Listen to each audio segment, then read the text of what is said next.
Aming dakilang Diyos, lumalapit kami sa iyo ng may pagpapakumbaba at pusong puno ng pananampalataya.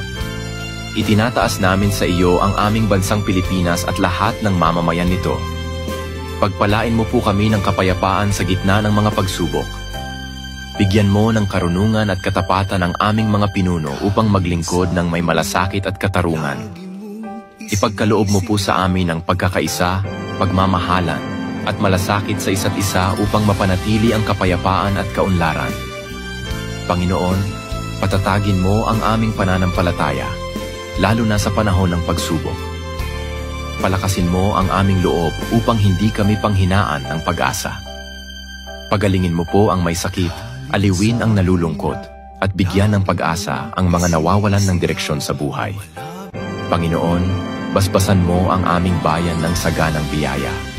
Pagkain sa bawat hapag, trabaho para sa nangangailangan, at proteksyon laban sa anumang kapahamakan. Sa iyo po namin ipinagkakatiwala ang aming bansa.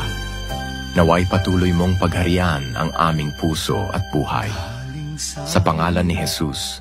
Amen.